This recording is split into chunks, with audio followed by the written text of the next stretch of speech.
जय हिंद दोस्तों, कैसे हो। देखो, अब तो मज़ा आ रहा होगा यार तुमको पढ़ते पढ़ते, क्योंकि एक्सप्लेन ही ऐसा किया जा रहा है कि एकदम मज़ा आ जाए। ठीक है। और सिर्फ तुम्हें नहीं मज़ा आ रहा है, हमें भी मज़ा आ रहा है पढ़ाते पढ़ाते। क्योंकि देखो यार, जब दिल से पढ़ाया जाए ना, दिल से कोई काम करोगे तो मज़ा आएगा। मैं पढ़ाता ही इसीलिए हूँ कि पढ़ाना मेरा पैशन है। पढ़ाना मेरा मजबूरी नहीं है। पढ़ाना मैं ज़बरदस्ती नहीं पढ़ा रहा हूँ। पढ़ाना मैं किसी सक्सेस, कुछ पाने के लिए, इसके लिए मैं नहीं पढ़ा रहा हूँ। पढ़ा सिर्फ इसलिए रहा हूँ क्योंकि ये मेरा पैशन है। मुझे मज़ा आता है पढ़ाने में, और जिस काम को करने में मज़ा आता है ना, वो काम इंसान बहुत बेहतर करता है। तुम्हें जिस भी काम करने में मज़ा आए, तुम क्रिकेट खेलते हो, जब क्रिकेट में मजा आने लगे ना तो देखना तुम क्रिकेट बहुत बेहतरीन खेलते हो। और जब क्रिकेट खेलने जाओ और उसमें डर लगने लगे, अच्छा है तुम ये सोच के जाओ कि आज तो हमको एकदम शतक मारना है, तो हो सकता है कि आउट हो सकते हो। मस्त होके खेलो, बिंदास होके खेलो, भूल जाओ कि क्या करना है, बस अपना बेहतरीन खेलो। जो भी काम करो बेहतरीन करो। परीक्षा में बैठो या पढ़ाई कर रहे हो तो ये सोच के तैयारी करो कि बस ये टॉपिक है, मैं इस टॉपिक को बेहतर पढ़ूंगा। पूरा सिलेबस होगा नहीं होगा भाड़ में जाए, ये टॉपिक पढ़ रहा हूं, ये टॉपिक में बेस्ट पढ़ूंगा। ठीक है। ऐसे करके तुम पूरा सिलेबस पढ़ जाओगे और पूरे सिलेबस को बहुत बेहतर पढ़ोगे और तुम बेहतर करोगे। ठीक है। एक जो समझदार लड़का जो होता है, जो टॉपर होता है, उसमें और एक कमजोर लड़के में जानते हो फर्क क्या होता है। जो तेज लड़का होता है ना, वो हर एक चीज को बहुत अच्छे से पढ़ता है, एक एक चीज को बहुत अच्छे से समझता है, और वो अपना कंटिन्यूटी ब्रेक नहीं करता है। ये नहीं है कि हाँ आज पढ़े कल छूट गया, फिर परसों पढ़े फिर 2 दिन बाद भूल गए। ठीक है। वो रोज पढ़ता है, हर एक टॉपिक को बहुत अच्छे से पढ़ता है, हर एक चीज को बहुत अच्छे से पढ़ता है, तब जाके वो टॉप करता है। और एक बार जब तुम टॉप कर लिए ना, एक बार तुम पढ़ने में तेज हो गए ना, फिर तुमको कमजोर सिर्फ और सिर्फ तुम ही कर सकते हो। वो भी इतने आसान से कमजोर नहीं होगे। एक बार तुम देख लेना, जो लड़का क्लास 5th में बहुत तेज होगा, वो आज भी तेज होने का दावा दम रखता है। हालांकि वो एकदम घूमने लगा तो अलग बात है, एकदम लखेरा निकल गया तो अलग बात है, लेकिन वो थोड़ा बहुत भी पढ़ता है तो आज भी वो पढ़ने में बहुत सही होगा। ठीक है। ये एक फैक्ट है। एक बार आदमी बढ़िया हो गया तो बढ़िया होता ही जाता है। चलो ठीक है। हम अभी तक जो है प्रमेय 6.1, 6.2, 6.3 हम पढ़ चुके हैं। ठीक है। त्रिभुज का चैप्टर है। आज हम पढ़ेंगे प्रमेय 6.4। प्रमेय 6.4। और ये जो प्रमेय है, ये प्रमेय 6.3 का उल्टा है। ठीक है। देखो प्रमेय 6.4 क्या कह रहा है। कह रहा है कि यदि दो त्रिभुज में एक त्रिभुज की भुजाएं दूसरे त्रिभुज की भुजाओं के समानुपाती हो तो इनके संगत कोण बराबर होते हैं। यानी जो इसमें क्या बोलते हैं कि जो प्रमेय 6.3 में जो दिया हुआ था वो इसमें पूछ रहा है, और उसमें जो पूछ रहा था वो इसमें दिया हुआ है। देखो यार, ये खास तौर पे जो प्रमेय और मेय वाले ऐसे चैप्टर होते हैं ना, हमको नियम पता तो होता है, लेकिन मेन बात ये होता है कि हमको सिद्ध करना होता है। और भाई जब तक सिद्ध नहीं करोगे तब तक पता कैसे चलेगा कि ये नियम सही है कि नहीं है।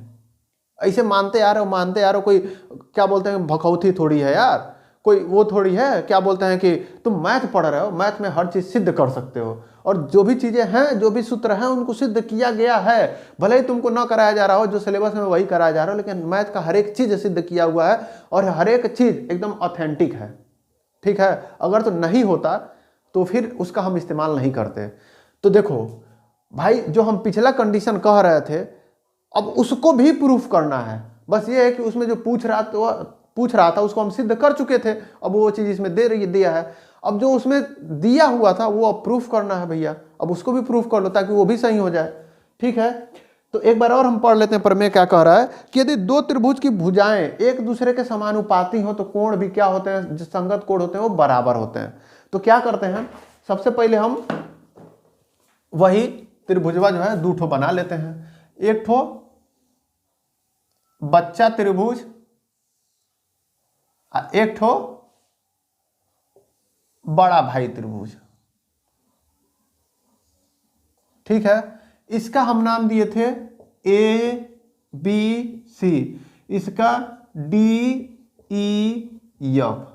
ठीक है, जैसे उसमें था वैसे इसमें भी है। अब एक काम करो, देखो इसमें हमको दिया क्या है, दिया है क्या, पहला ए बी बट्टा डी ई बराबर क्या, ए सी बट्टा डी एफ। और दूसरा क्या दिया हुआ है, ए बी बट्टा बी सी बराबर डी ई बट्टा ई एफ। और तीसरा क्या दिया हुआ है, बी सी बट्टा ए सी बराबर ई एफ बट्टा एफ डी। ठीक है, ये दिया हुआ है और हमें सिद्ध क्या करना है, सिद्ध करना है क्या, तीन चीजें इसमें भी सिद्ध करनी होगी। क्या, कोण ए बराबर कोण डी, और कोण बी बराबर कोण ई, कोण सी बराबर कोण एफ। ये तीन चीजें प्रूफ करनी है। तो जैसे हम पहिलवा बताए थे, ठीक है, एगो हम प्रूफ करेंगे, अब बाकी दूगो को हम लिख देंगे कि इसी प्रकार सिद्ध किया जा सकता है कि।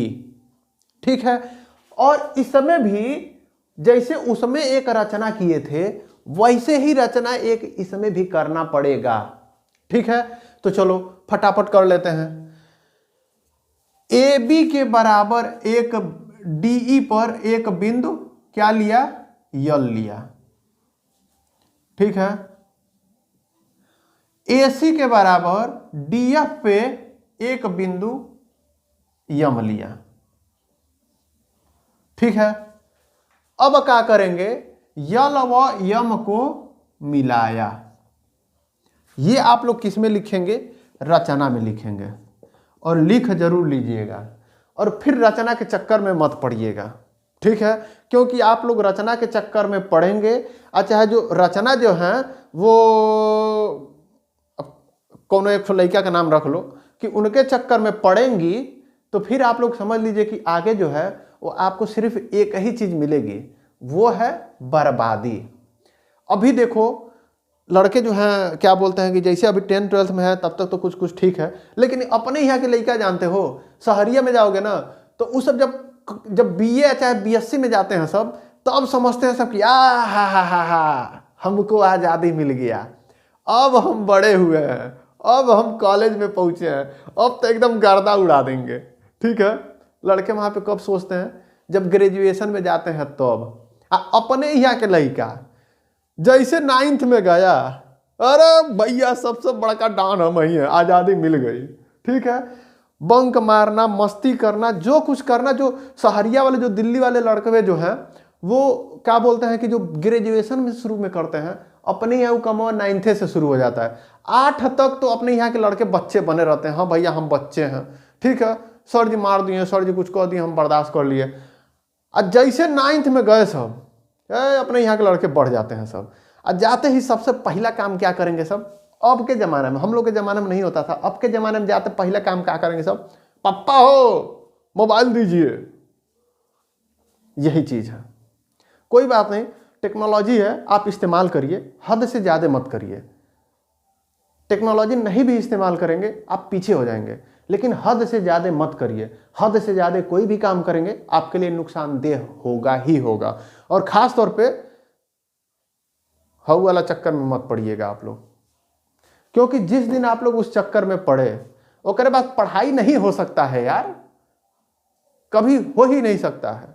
तुम करके देख लो, 1-2 एक्सेप्शन होते हैं तो वो अलग हैं, वैसा नहीं हो पाता है, अब नहीं होता है, वो खाली फिल्मी में सही लगता है। अब फिल्मियों में देखो, एक ठो लड़की के लिए समझ लो कि अपना पूरा परिवार खत्म कर देता है हीरो, पूरा खुद आवारा बन जाता है, जेल ही में जाता है। अरे भैया फिल्मियों वाले ना बड़े होशियार हैं सब, उतने दिखाते हैं सब, और वो करे अगवा वाला जिंदगी दिखेबे नहीं करते हैं सब, वही जब फिल्मिये खत्म, ओकरे आगे जब जिंदगी दिखाएंगे सब तब ना पता चलेगा कि भैया जो जेल में गए थे उसके वजह से आज के बाद इनको कभी नौकरी नहीं मिलेगी। वो क्या बोलते हैं कि इतना सब कुछ खो चुके हैं, जब बड़े हो जाएंगे, जब वो होगा, जब शादी तो हो जाएगा, जब कहेगी कि नहीं अपने तो सब नौकरी वोकरी छोड़ दिया, जब बीबी कहेगी कि हमारा है लिपस्टिकिया नहीं लाए हैं, तो कहेंगे कि अरे यार पैसे नहीं है, क्या करें, तो जाइए काम ढूंढिए यार, पढ़ाइए नहीं किए, आवारागिरी किए, कोनो नौकरिए नहीं दे रहा है प्राइवेट वाला, क्योंकि कह रहा है तुम्हारे पास टैलेंट में नहीं है। तो यही चीज होता है, ठीक है। इसीलिए कह रहे हैं उन सब चक्करों में मत पड़िएगा, एक चीज के चक्कर में पढ़िए, वो है पढ़ाई। अपना प्यार आप मैथ साइंस इन सब को बनाओ ना यार। हमारे भैया जब हमसे पूछते थे का हो कोनो पटी, तो हम कहते थे हाँ भैया 3 गो। कहते अरे यार 3 गो, हम कहे हाँ भैया, फिजिक्स केमिस्ट्री मैथ, चुपा जाते थे, समझ रहे हो। तो इस तरीके से कहो। हम फिर एक काम करते हैं, जो सिद्ध करना है उसको ऊपर लिख लेते हैं, बाकी सबको मिटा देते हैं, क्योंकि जो दिया है हमको समझ में आ गया है। आप लोग लिख भी लिए होंगे, ठीक है। रचना आप लोग लिख लीजिएगा कि AB के बराबर DE पर एक बिंदु यल लिया, AC के बराबर DF पे एक बिंदु यम लिया, यल व यम को मिला दिया, ठीक है। अब जो सिद्ध करना है क्या है, कोण A बराबर कोण D, यही प्रूफ करना है। अब इसको भी हम क्या करते हैं, मिटा देते हैं। अब देखो इस बार हमको क्या पता है, हमको ये नहीं पता है कि ये बराबर ये हमको पता ही नहीं है, ठीक है। हो गई प्रॉब्लम। पिछले वाले में तो पता था, क्योंकि यही तो प्रूफ करना है। लेकिन हमको ये पता है कि हेतना बट्टा हेतना हो सकता है, ठीक है। लेकिन हम एक काम करते हैं, सबसे पहले हम एक काम ये करेंगे कि इन दोनों को जो है समानांतर प्रूफ करेंगे, ठीक है। लेकिन उसके पहले हम क्या कर सकते हैं, उससे पहले एक काम ये करते हैं, इसको और इसको सर्वांगसम प्रूफ कर देते हैं, ठीक है। सर्वांगसम प्रूफ करने के बाद से तो जाके है क्या है कि कुछ किया जाएगा। पहले सर्वांगसम प्रूफ करते हैं। तो देखो कोण ए ना यार, ये तो बराबर होकर नहीं करेगा, तो सर्वांगसम अभी नहीं प्रूफ कर सकते। पूछो क्यों? क्योंकि हमको ये तो पता है ये बराबर ये बराबर ये, मतलब ये बराबर ये बराबर ये है, कोण थोड़ी पता है कि हमको बराबर है, तो अभी सर्वांगसम हम प्रूफ नहीं कर सकते हैं, ठीक है। तो एक काम करो, पहले ये प्रूफ कर दो कि हई और हई क्या है, समानांतर है, ठीक है।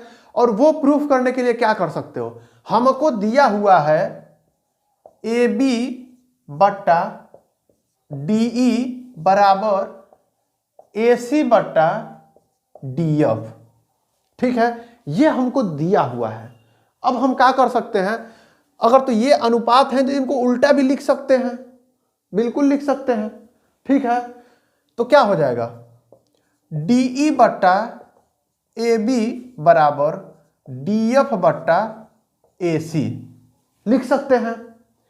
अब एक बात बताओ, ये जो तुम्हारा DE है इसको हम क्या लिख सकते हैं, जो DE है इसको हम क्या लिख सकते हैं, इस DE को हम DL प्लस LE लिख सकते हैं कि नहीं लिख सकते हैं।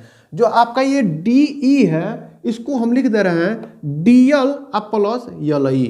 इसी तरीके से है जो हमारा DF है इसको हम लिख देंगे DM प्लस MF। 2 भाग में हम इसको तोड़ दे रहे हैं, ठीक है।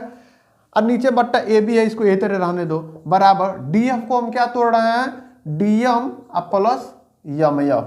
अब बट्टा AC है उसको ऐसे ही रहने दो, ठीक है। अब एक बात बताओ, जो DL है, ठीक है, वो किसके बराबर है, चाहे इतना रहने दो, अब उसको बाद में चर्चा करेंगे। अब एक काम ये कर सकते हैं, ठीक है, इन दोनों में से DL बट्टा AB अलग कर लेते हैं, DL बट्टा AB अलग अलग कर लेते हैं दोनों को, ठीक है। तो क्या हो जाएगा, ये हो जाएगा DL बट्टा AB प्लस LE बट्टा AB, ठीक है। और उसके बाद से क्या हो जाएगा,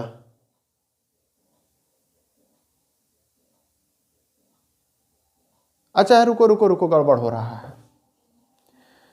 हम एक काम करते हैं, इसमें से एक इस बार दोनों में से घटा लेते हैं, ठीक है। दोनों तरफ एक घटाने पर इससे और आसानी से हो जाएगा। एक घटाने पर हम जो दूसरा बता रहे थे उससे भी हो जाता, लेकिन बहुत लंबा होता है। इससे देखो एकदम आराम से हो जाएगा। दोनों साइड में एक घटा दो तो क्या हो जाएगा, dl प्लस यल बट्टा ए बी माइनस 1 बराबर dm प्लस यम एफ बट्टा ए सी माइनस 1। तो जब -1 करेंगे आप लोग तो 1/1 लिख लो और तब घटा दो, देखो बड़े आराम से हो जाएगा। है नीचे क्या कॉमन हो जाएगा, ए बी, और ऊपरा क्या हो जाएगा, dl प्लस यल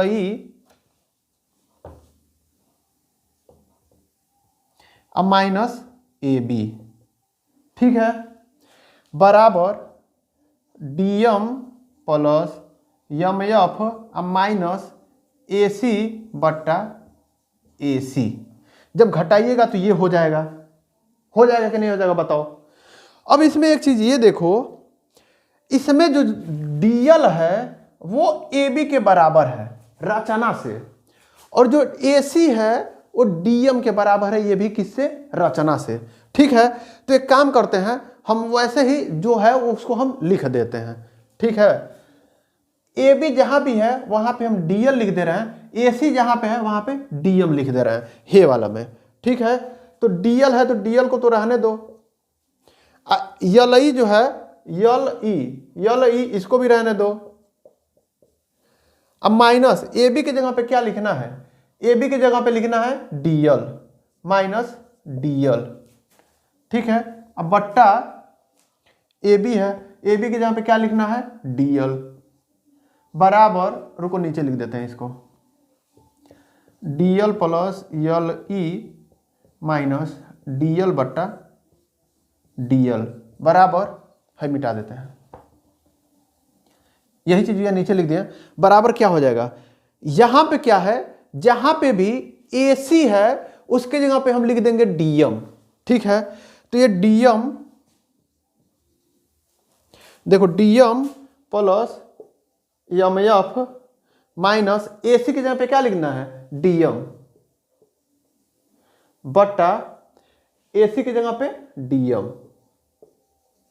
अब देखो है dl माइनस में है, dl प्लस में है dm माइनस में है, dm प्लस में है, क्या बच गया, यल बट्टा dl बच गया कि नहीं बच गया, यल बट्टा dl बराबर यम एफ बट्टा dm, ठीक है। इतना समझ में आ गया कि नहीं आ गया। क्या किए हैं हम लोग, देखो ये दिया हुआ था, इसको हम लोग पलट दिए हैं। अब पलट के क्या किए हैं, है जो डी था इसको तोड़ दिए हैं, ठीक है। यहां नहीं तोड़ते तो यहां तोड़ देते, तब वो कोई बात नहीं थी। उसके बाद क्या किए हैं, जैसे हेजा से एक घटा देते, हेजा एक घटा देते, हेजा आके तोड़ देते, तब भी कोई दिक्कत नहीं था, लेकिन तोड़ना पड़ता, ठीक है। किताब में देखो ऐसा नहीं दिया हुआ है। हम क्यों ऐसा समझा रहे हैं, क्योंकि एक एक पॉइंट तुम लोग समझ जाओ, इसकी वजह से समझा रहे हैं, ठीक है। अब तुम लोग ये मत समझ लेने करे तो बहुत बड़ा हो रहा है, तो बहुत बड़ा हो रहा है तो किताब वाला समझो, देखो समझे में नहीं आएगा, लिख रहे कैसे क्यों, समझते रहो कैसे क्यों। यहां पे हम बता रहे हैं सब कैसे और क्यों हो रहा है, ठीक है। देखो अब तुम्हारे पास यल बट्टा dl बच गया, यल बट्टा dl और यम एफ बट्टा dm, यम एफ बट्टा dm। अब एक बात बताओ, प्रमेय 6.2 से जब भी ये कंडीशन आता था तो क्या होता था, प्रमेय 6.2 से क्या हो जाएगा, यहां पे लिख देना, इसलिए EF समानांतर यलयम, EF समानांतर यलयम। अब कोई पूछे कैसे तो लिख देना प्रमेय 6.2 से,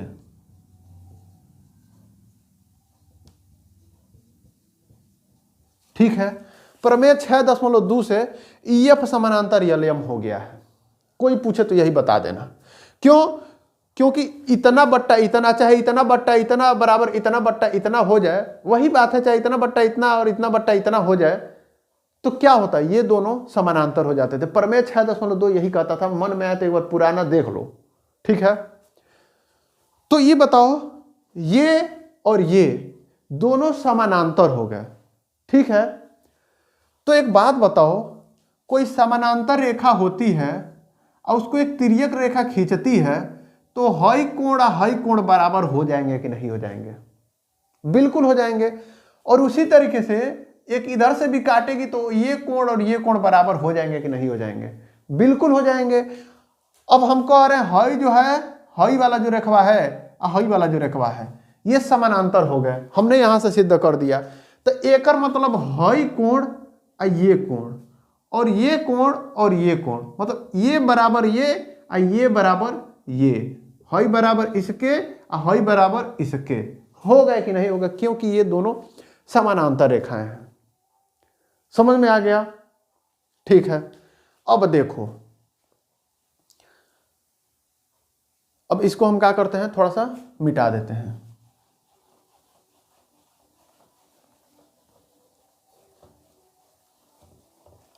देखो रेखा गणित में यही है, एक एक चीज को प्रूफ करते जाओ, थोड़ा सा और आसान करो, थोड़ा सा और आसान करो, और एक टाइम आएगा कि तुम उसको पूरा आसान कर चुके होगे और उसको लास्ट में लिख दोगे इति सिद्धम। और इस सवालों से भागना मत, जैसे इनसे भागना शुरू किए ये तुमको दौड़ाना शुरू करेंगे, फिर जिंदगी में कभी नहीं आएगा, ठीक है। ये चीज हो गया, हमने प्रूफ कर दिया EF समानांतर LM। यदि हमने इसको समानांतर प्रूफ कर दिया तो इसका मतलब क्या है कि है जो ऊपरा वाला त्रिभुजवा है आ है बड़का वाला त्रिभुजवा है, ये एक दूसरे के समरूप त्रिभुज हो गए कि नहीं हो गए? ये बताओ। बिल्कुल हो गए भाई। हम ये कह रहे हैं कि प्रमेय 6.1 क्या था कि यदि ये कोण कैसे समरूप हो रहा है, देखो कैसे हो रहा है, लिख देना समरूप होने के लिए कोण E बराबर कोण L, ठीक है, और कोण F बराबर कोण M, और कोण D बराबर कोण D, दोनों में कॉमन है। भाई हम ये कह रहे हैं यह कोण और यह कोण बराबर हो गए, यह कोण और यह कोण, भाई दो त्रिभुज है ये, एगो हई त्रिभुजवा हम लेके चल रहे हैं, एगो बड़का त्रिभुजवा। देखो समानांतर प्रूफ कर दिए तो हम ये भी प्रूफ कर सकते हैं कि दोनों क्या है, समरूप हैं। क्यों?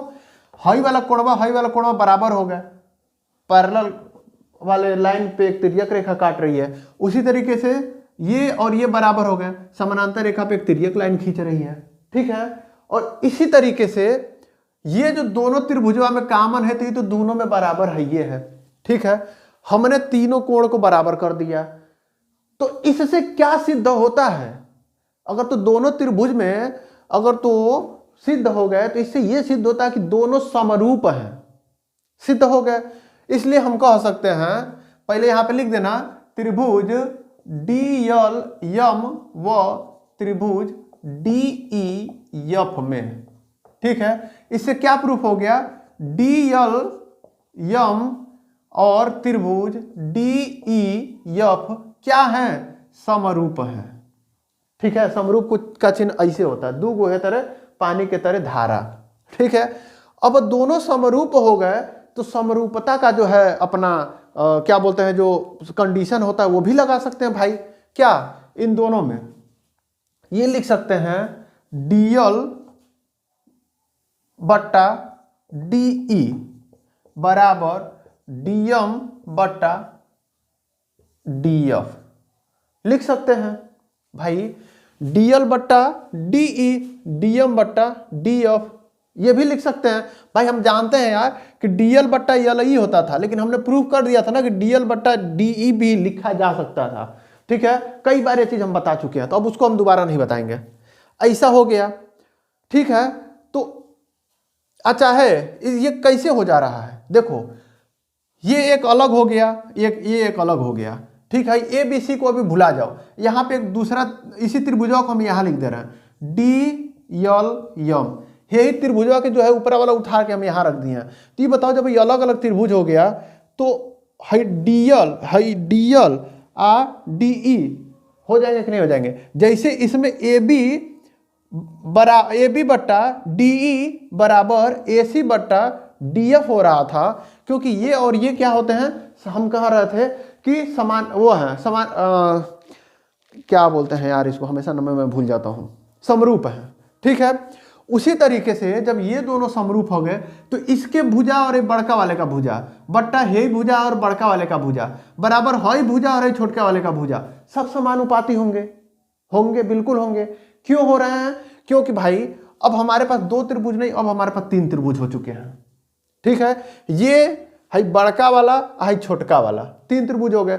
छोटके वाला को हम यहां लिख दिए हैं ताकि आपको समझने में आसानी हो। ठीक है, अब ये और है बड़का वाला त्रिभुज समानुपात वो है, क्या समरूप है। ठीक है, तो डीएल बट्टा डीई, डीएम बट्टा डीएफ, एलएम बट्टा ईएफ सब बराबर होंगे। तो लिख देते हैं यही चीज। ठीक है, तो डीएल बट्टा डीई, डीएल बट्टा डीई बराबर डीएम बट्टा डीएफ, डीएम बट्टा डीएफ बराबर एलएम बट्टा ईएफ। यही के बराबर क्या हो जाएगा? एलएम बट्टा ईएफ। ठीक है, हो गया। अब देखो हे वाला त्रिभुज में हे बड़का वाला त्रिभुज में क्या हो जाएगा? देखो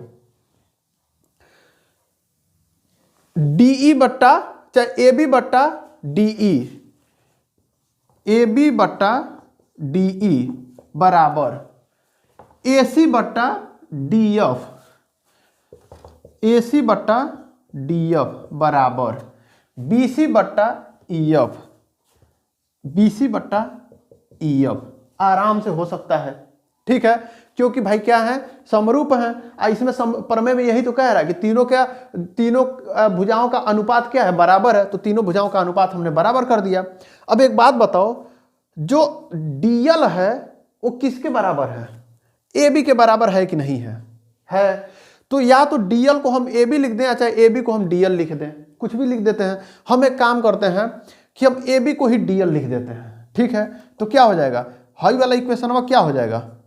ये हो जाएगा ए बी की जगह पे डीएल लिख देंगे तो डीएल बट्टा डीई। इसी तरीके से जो डीएम है वो एसी है, ये बराबर है, तो क्या लिख सकते हैं? बराबर डीएम बट्टा डीएफ। हे के लिख रहे हैं हम। ठीक है, बराबर है, देखो इसको ऐसे रहने दो, बीसी बट्टा ईएफ। ठीक है, अब जरा है दोनों इक्वेशन देखो तो हेतना क्या बोलते हैं कि इन दोनों को मत देखो, इन दोनों को देखो। इसको और इसको देखो। हेहू में डीएल बट्टा डीई है, इसमें भी है। इसमें भी डीएम बट्टा डीएफ है, इसमें भी है।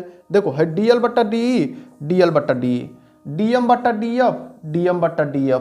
तो ये बताओ, जब ये दोनों बराबर हैं तो ये बताओ हई दोनों बराबर नहीं होंगे? ये और ये भी तो बराबर होंगे, क्योंकि बराबर के साथ में तो हइयो है, बराबर के साथ में ये भी है। इतना बराबर इतना, तो इतना बराबर इतना है, तो ये देखो इतना बराबर इतना है, इतना बराबर इतना है, तो ये दोनों भी तो आपस में बराबर होंगे, बिल्कुल होंगे। तो देखो इस हिसाब से क्या लिखा जा सकता है कि एलएम बट्टा ईएफ बराबर बीसी बट्टा ईएफ। ईएफ से ईएफ कट गया, क्या बचेगा? एलएम बराबर बीसी। ठीक है, यानी कि एलएम और बीसी यहां से हमने दिखा दिया बराबर हो गए। ठीक है, अब एक बात बताओ, एलएम और बीसी बराबर हो गए। देखो अब हमको यह दिखाना है कि यह और यह सर्वांग सम है। इसके पिछले वाले में था कि हमको भाई कोण सब पता था, आए भुजा अपने हिसाब से बराबर मान लिए थे, तुरंत दिखा दिए थे सर्वांग सम है। लेकिन भाई यहाँ पे हमको कोणवा नहीं न पता था। ठीक है, तो इसके लिए हम क्या करेंगे कि हेतना ताम झाम इसलिए करना पड़ा है। इसमें ताम झाम 2 चीजों के लिए किया गया है। एक तो हई कोण बराबर हई कोण, हई कोण बराबर हई कोण हो जाए, पहला चीज। और दूसरा चीज ये हो गया कि हई आ हई दोनों आपस में क्या है? समानांतर है। अब एक चीज बताओ, अब हम इसको और इसको प्रूफ कर दें कि ये और ये सर्वांग सम है, तो देखो क्या क्या होगा। अब हम वही सब मिटा देते हैं बाकी झमेला, ठीक है। अब देखो इसको भी मिटा देते हैं क्योंकि इतना तुम लोग समझ चुके हो। अब देखो यहां से एकदम 1 मिनट का काम और बचा है। देखो एलएम बराबर बीसी हमने प्रूफ कर दिया, ठीक है। अब देखो त्रिभुज ए बी सी व त्रिभुज डी एल एम से एलएम बराबर बीसी अभी हमने सिद्ध किया है, ठीक है।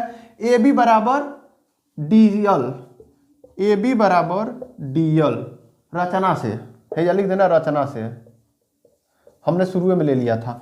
और ए सी बराबर डी एम, ये क्या है, ए सी बराबर डी एम क्या है, ए भी रचना से है, हमने शुरू में ले लिया था, ठीक है।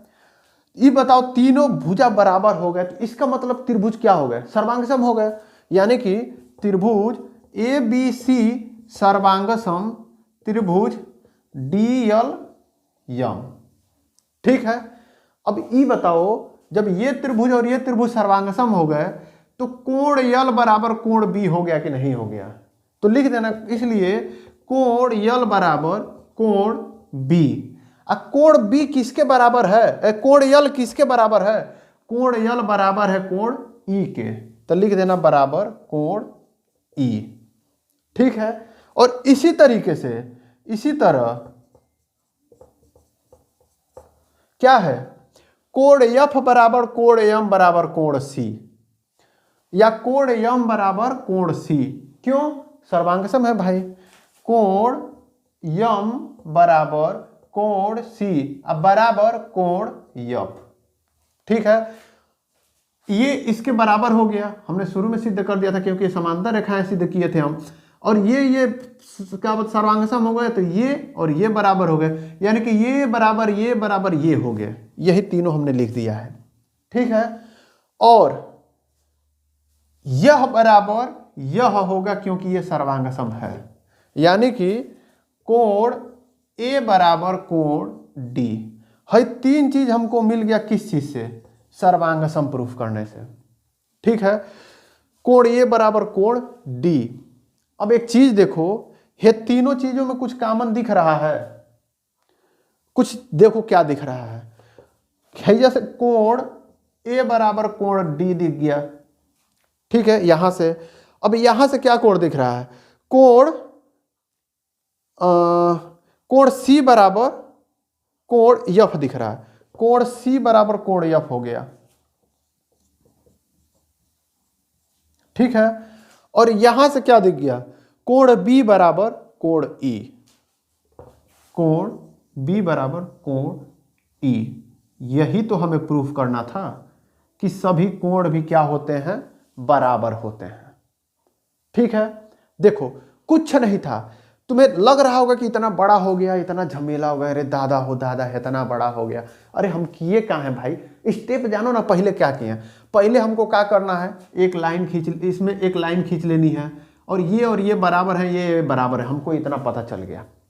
अब हमको प्रूफ कर देना कि ये समानांतर है। पहला कंडीशन ये है, प्रूफ करना है ये समानांतर है, और दूसरा कंडीशन में प्रूफ करना है कि ये और ये सर्वांगसम है। बस इतना ही तो प्रूफ करना है यार। एक बार है कि समानांतर प्रूफ कर दो, एक बार है के क्या कर दो, प्रूफ कर दो कि ये सर्वांगसम है। बस इतना ही करना है।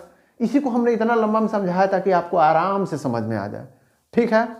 तो अब इसके बाद से जो अगली जो वीडियो आएगी वो प्रमेय 6.5 की आएगी, और तब हम शुरू करेंगे क्या, एक्सरसाइज, ठीक है। तो उम्मीद है आपको समझ में आया होगा। चलते हैं फिर, बाय बाय।